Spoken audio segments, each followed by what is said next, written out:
Hi Tuis, here's Sir Alexandra.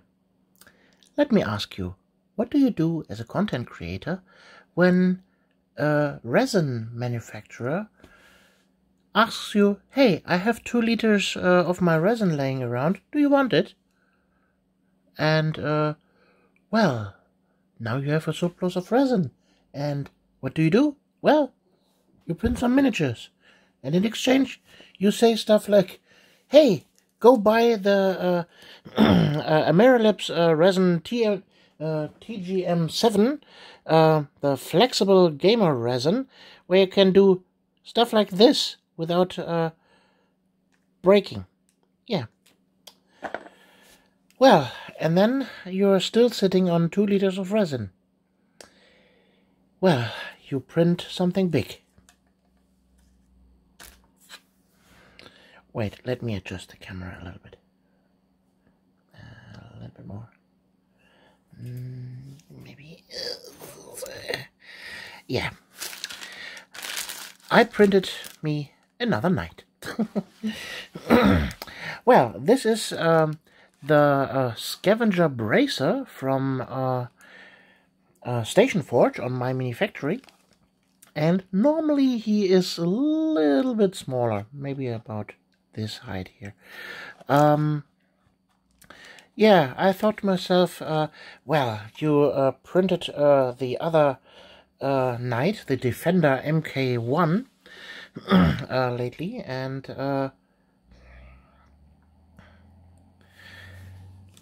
it would be nice to have another pattern of knight. And yeah, I printed this one here. It was also a lot of fun to work on the on all the parts. So let me tell you what I have done.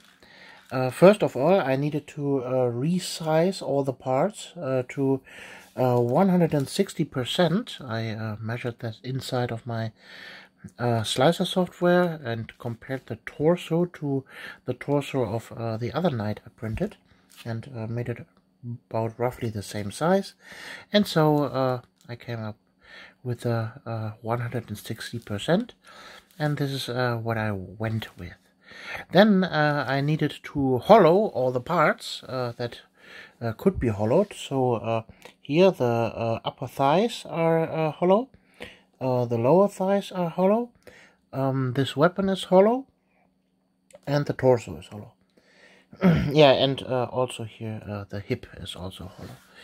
Yeah, this was a lot of work. Then fitting the drainage holes in there during the slicing process. Then I had to manually support all the parts. That took a long time, but I could do that step by step, print the next part, and during printing I would be supporting the next parts. Also, the weapon that you see here, this big ass plasma cannon, is from a different kit that I have the STL files for. It's also from Station Forge. It's for one of their dreadnoughts for their Space Marine line. And yeah. Also, to have him fit here, you see the joint is a different one than normally for the bracer. I had to add a sphere to the end of the joint there.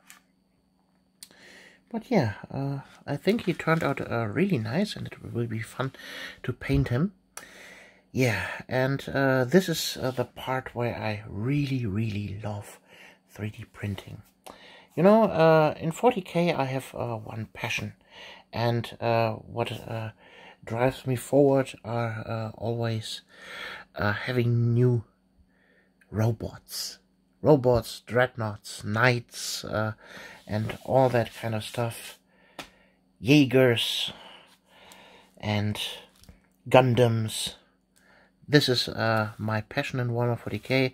I have lots of dreadnoughts, and I even could afford over the years 4 Imperial Knights, and also I have well, 3 unpainted Imperial Knights still. I have 1 normal Warden still left, then one of the Castellans, and I have one how's the Forge Knight, the Cerastus Knight, Castigator. Yeah. But I was a little bit tired of the turtle shell Imperial Knight pattern, and well, 3D printing opens up the avenue to even more really cool robot designs, and I think this one here looks really lean and mean, and will be a cool stand-in for an Imperial Knight. Well, I hope you like this, and well, we see us in the next video. You're Alexandra. Bye.